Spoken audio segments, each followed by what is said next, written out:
C'est la pomme de terre la plus croustillante que vous allez manger de votre vie. Ici, j'ai 4 grosses pommes de terre. Je vais commencer par couper ces pommes de terre pour faciliter la cuisson et accélérer le processus. J'ai déjà coupé toutes les pommes de terre.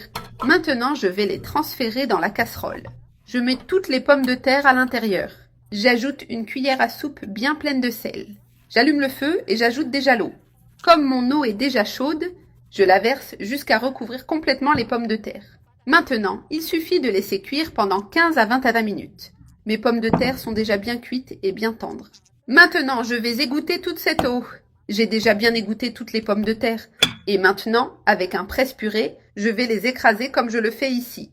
Je les ai déjà bien écrasées, formant une purée bien lisse. Maintenant, j'ajoute 150 g de lard frit, ainsi que de la ciboulette selon votre goût.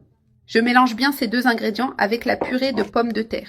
Une fois bien mélangé, j'ajoute une tasse de fécule de maïs. J'ajoute aussi une demi-cuillère à café de poivre. Je mélange tout jusqu'à ce que la fécule soit complètement incorporée. Il est important de bien mélanger pour que le tout soit homogène. Ici, c'est déjà bien mélangé, la pâte est ainsi.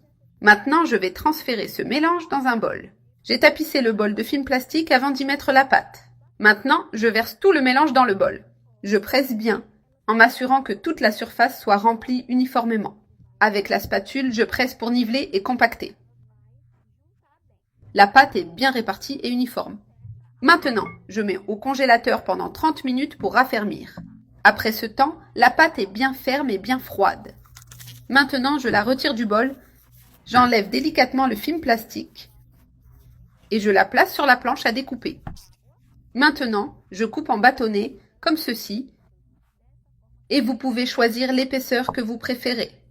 Dans mon cas, je vais les couper plus fins, en gardant une taille uniforme en longueur. Je répète ce processus avec toute la pâte. Et ici, j'ai déjà tous les bâtonnets coupés. Maintenant, je les mets directement dans la poêle, avec l'huile déjà chaude. Je mets les bâtonnets jusqu'à remplir toute la poêle, mais sans utiliser une huile excessivement chaude pour éviter qu'ils ne brûlent trop vite.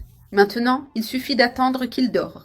Mes pommes de terre sont déjà bien dorées, donc je les retire de l'huile. Regardez comme elles sont croustillantes et dorées. Je les retire avec précaution.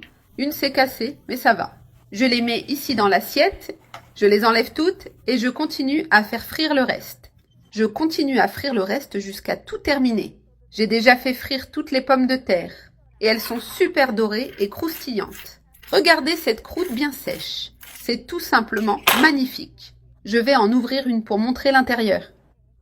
Et pour accompagner, rien de mieux qu'un peu de ketchup, qui se marie parfaitement avec ces pommes de terre croustillantes. Regardez.